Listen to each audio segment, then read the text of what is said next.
Well, welcome back. Now, one major issue that is considered subtle but dangerous in Nigeria today is hate speech and, of course, fake information.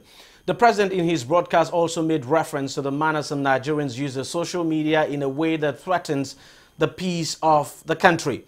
Many Nigerians have been calling for a measure of control to the manner the social media is being used to disseminate deliberate falsehood and instigate violence in some cases. The Nigerian army has now said it will monitor the social media to sieve information that may be anti-government and detrimental to the peaceful coexistence of the country. The army says it is standard practice across the world for security agencies to evaluate information on the social media for national security. Now, the call for a measure of control for the social media and hate speech also got a boost from the National Broadcasting Commission recently when the body, that's the body now regulating broadcasting in Nigeria, says it will clamp down heavily on media houses that allow hate speech to be aired in their content. The NBC wants the media to be socially responsible as a corporate citizen. Nigerians, however, are divided on this, and while some say it's an attempt to take away their freedom of expression and speech, others have argued that no freedom is absolute and that the government... So the question now is the government actually taking the right step to address the issue of hate speech? And in the light of all of this, the Arewa group, which actually issued a quit notice to Igbos living in the north of the country, have actually reversed their position. Now, they held a press conference recently where they announced the reversal of their earlier decision. This time, they said the Igbos are actually allowed to stay anywhere in the country, including the north, and that they were actually reversing that order. Of course, they had earlier, as a matter of fact, demanded that all the Igbos living in the north should vacate that part of the country by the 1st of October, but now they have reversed their position. And of course, they held this press conference now in the company of some governors in the north of the country. Let's take a listen to some of what they said. I am acting based on a mandate given to me by my colleagues, and we are here principally as a pressure group to support the reverse position taken by the coalition of Arewa groups. We are here to politely but meticulously ensure that this press conference holds as planned, and to politely monitor and ensure that the quit notice was publicly withdrawn the same way it was publicly declared in June. As a consequence of these vigorous engagements, and as cultured people with a tradition of respect for our national values, leaders and elders, we are today pleased to announce the immediate suspension of the relocation clause, otherwise referred to as the quit notice from the Kaduna Declaration. This suspension, we are proud to say, is also out of respect for and reaffirmation of our allegiance to one united, peaceful, and prosperous Nigeria, and in our unshaken confidence in the political will and sincere commitment of our dear President Muhammadu Buhari to take a holistic look at all the concerns we raised. We are also pleased to announce here that the Kaduna Declaration has achieved most of its major objectives, chief among which include forcing the hitherto deliberately neglected dangerous Biafran issue to the front burner of the nation's discussion agenda. In the meantime, we shall firmly pursue our petitions to the United Nations and the Nigerian federal authorities calling for the appropriate sanction of Nnamdi Kanu, other IPOB leaders, and their sponsors, in addition to labeling them a terror outfit. Today, I think, is an opening of understanding our problems. If we have never discussed this, I think we wouldn't have reached what we are supposed to reach. The level of investment of the Igbos in northern Nigeria is extremely high. We are two classes of nomadics. We have nomadic Fulanis and we have nomadic Igbos. everywhere in any constituency in northern Nigeria, you find an Igbo trader there. And we've been living together for years. I don't see any reason why we should now look for this kind of agitation. Nigeria is capable of solving its problems through dialogue and through peaceful negotiations amongst the contending groups. So it means that once more, Nigeria is peaceful. Once more, we have crossed another incident which the people think will affect us negatively, and we are turning it, and it's now affecting us positively. I think we're more united after this withdrawal than we were even before the quit notice, and that is a beautiful thing. Joining me now to discuss this issue is Nelson Ekojimi. Nelson, thank you very much. Who, of course, is a political analyst. Thank you very much for coming on the program. It's a pleasure. It's a bit controversial anyway for the military, for instance, to say it wants to monitor social media, you know, to basically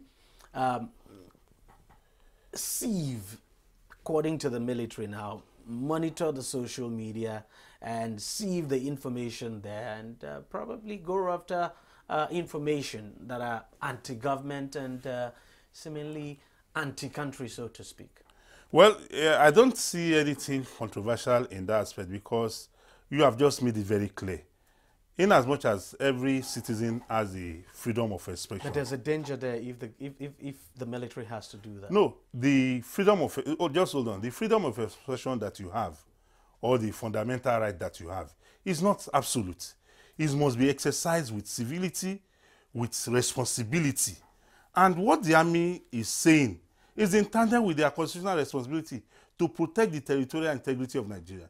Don't forget, just less than 2 decades ago, there was a genocide in Rwanda, our next door neighbor here, in which over 1 million lives were lost. And this was as a result, this crisis was precipitated by hate speech, you know, flying all over the country. And we are at that same tunnel now.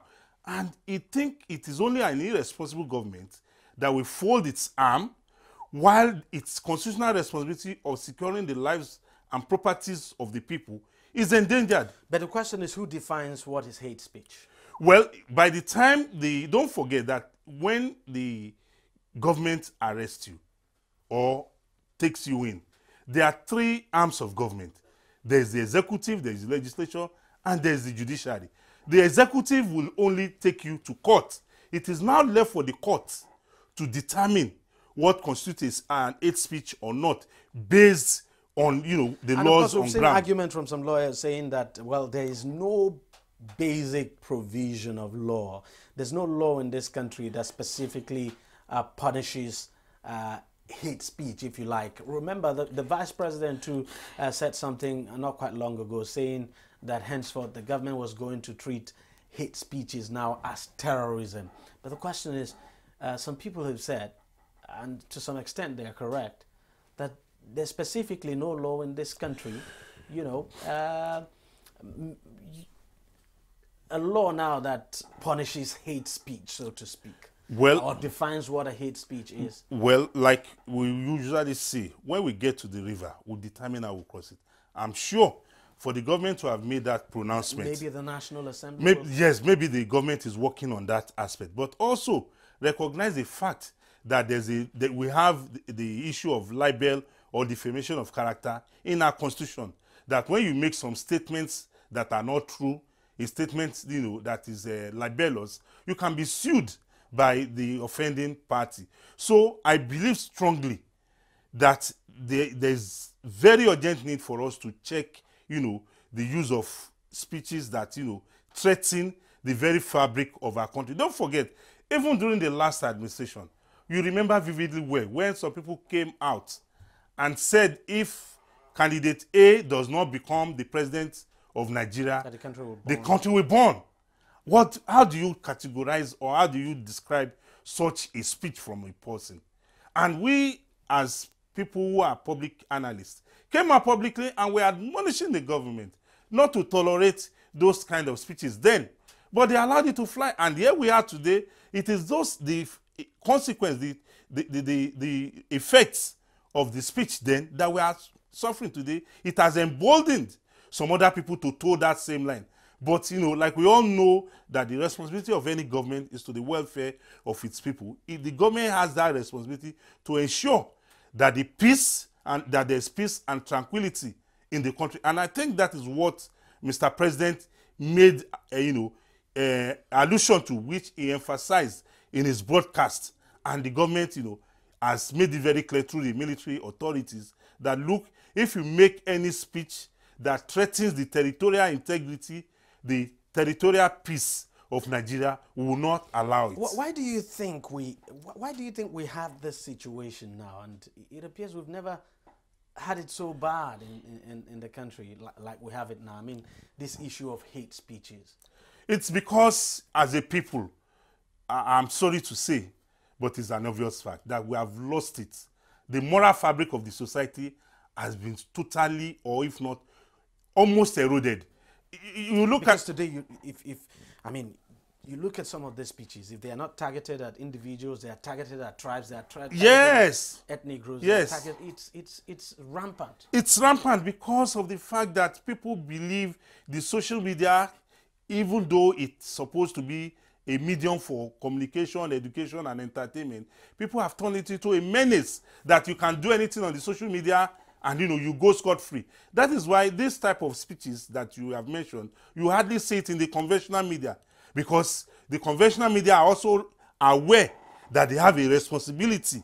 But in the social media, it's an all-comers affair. Somebody can be in any part of the world and he feels he can't say anything and nobody will be able to trace it to him, and, you know, he will go scot-free. That is why we need legislations in place. We need technology in place to check all these abnormalities so that people will know that for every statement you utter, you'll be held accountable. I think that will go a long way in restoring sanity. But how do you do that without really breaching the fundamental rights of people? How you do that? Because there's a possibility that in trying to enforce some of those things, that you know, there's a fine line between that enforcement and you know, the fundamental right you enjoy as an individual, that fundamental right to free speech. Well, you also know very well that as an individual or as group, the fundamental rights that you have, any time that right is violated or infringed upon, the Constitution gives you the right to also seek redress.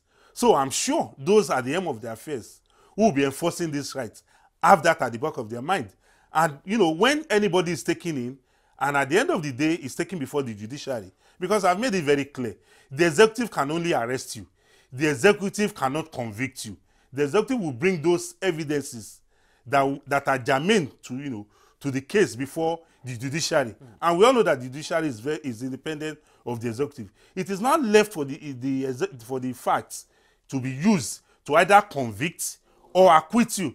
And if somebody has been arraigned before a court for an offense and the court now finds the person not guilty, I think the person has the right to seek redress that, look, you have arraigned me and you have defamed my name and I'm going to seek compensation. So in as much as we recognize that there could be violations, we must also recognize the fact that when rights are violated, there's a window of opportunity for you to seek redress. And, you know, we must encourage people to, you know, explore that as well. Of course, I mean, some of these hate speeches, people have said it's really geared towards, you know, the dismemberment of this country, so to speak. And there you have the president saying the unity of this country is not negotiable and all of that. And of course, you have people who have come out to say, well, the unity of the country should be negotiable. You know, I just want your reaction on that. My reaction to it is that, one, we must recognize the fact that Mr. President, on assumption of office, swore to an oath. And that oath is about the unity of the Federal Republic of Nigeria. So it will be an impeachable offense for the same president who swore to ensure the unity of Nigeria to be the same president who would say, oh, I'm here in office, I will ensure dismemberment of Nigeria. I don't think any responsible president would have done that. And that is what Mr. President has done. And also, from the broadcast, Mr. President made it very clear that he's aware there are grievances. but there are opportunities, there are windows for you to express those grievances, and that is the National Assembly. Yeah, and that is where some people have problems, especially advocates of restructuring. I mean, here you have the president saying, look, you can channel, these issues can be resolved or can be handled by the National Assembly. The National Assembly too has often maintained that it is the legitimate body that can handle issues like this. But you have these other groups who say, well, that it should not be the responsibility of the National Assembly, that what should happen is that a separate body, like a constituent assembly, should be set up. That might probably be more representative of the people, and then they will sit down and decide the future of this country and how the country should be governed and how the structure should look like. Then I think we owe it a responsibility to ask these advocates who are asking for another body to midwife maybe the constitution or what have you, that who sets up that body. Because whatever you do that does not have legislative or legal backing will be, a nullity. So if you are saying you need a new body, who sets it up? What will be the constitutional mandate that they will have? How would we determine their scope?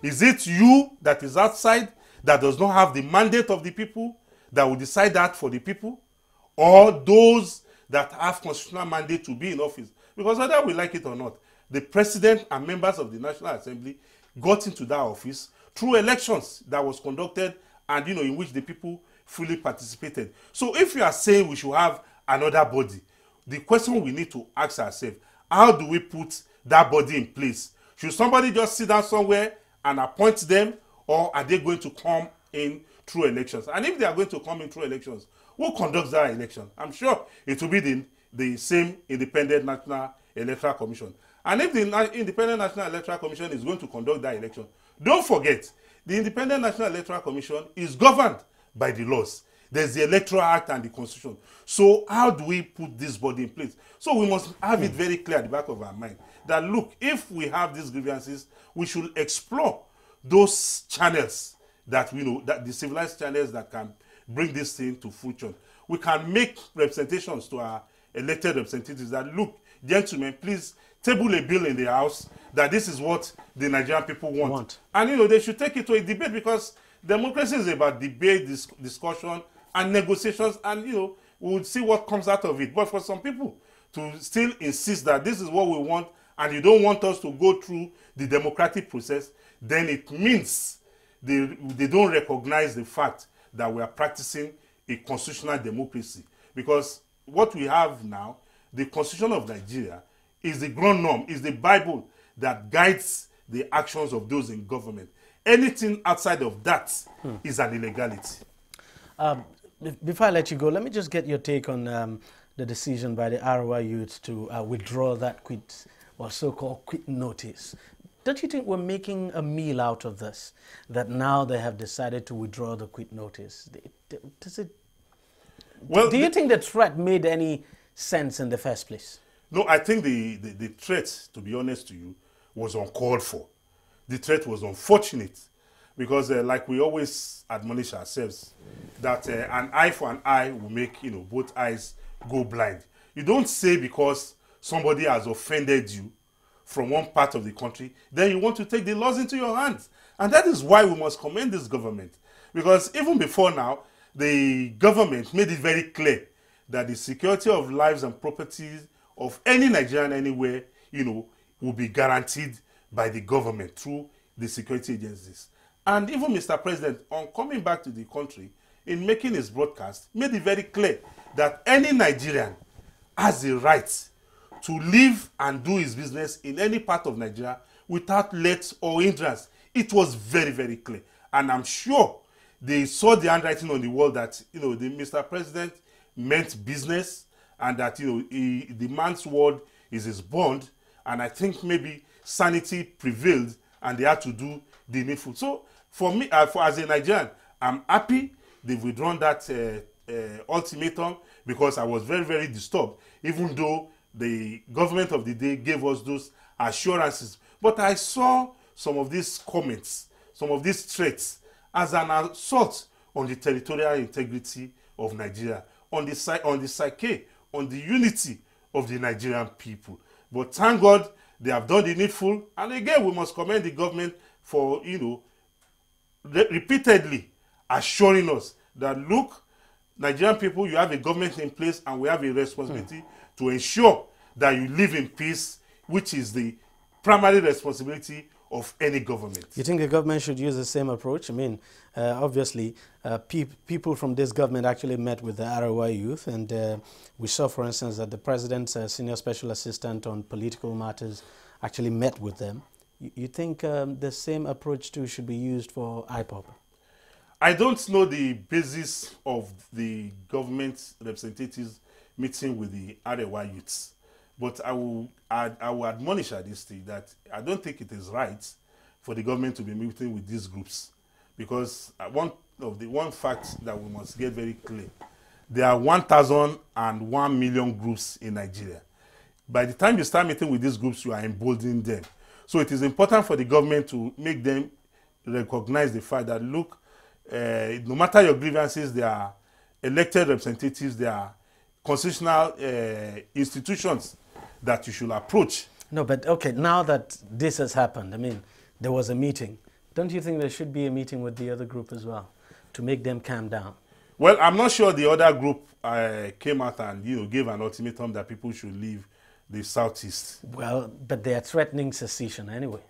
Well, anybody can say whatever he or she wants, but the government has always made it very clear. But it won't be a bad idea for the government, for instance. Well, if the government in its wisdom, call Nnamdi Kanu, so to speak, and then say, "Hey, guy." Well, I feel if the government does that, they will be building up other elements like that in other parts of the country. So I wouldn't, as an individual, I wouldn't encourage any government to go that route. It's not, it's intolerable that somebody can just wake up and threaten the country, and the government is calling him to. But other people are watching. But what other choice would you have? The other choice I have is that and which I've always said, is that the government should ensure that its communication machinery is always on the go, is always on top of the situation. Because what a lot of the people who are buying into all this misinformation, all this wrong, all this ill motive agenda, is because they are being fed with lies. They are being misinformed. The government owes it a responsibility at all times to talk to the people. Let the people know what you are doing. Let the people know what you are passing through. Let the people know the efforts you are putting in place to make their situation better. Because government is about communication. And who is the government going to serve? It is the people. So the people deserve to know. So government at all times must, make sure its communication channels are very open and accessible, and always keeping itself abreast with the peoples and developments in the land. In that way, a lot of this misinformation, this falsehood that people are being fed with, people will easily see through it, and they will decide that, no, you can't take me on that route. This is the truth, and I know the truth. So I think it is important for us to let the government know that. All right. Nafsan Ekojimi, thank you very much for coming on the program, and thank you very much for sharing your thoughts with us. Thank you very much. We'll take a short break, and we'll be right back.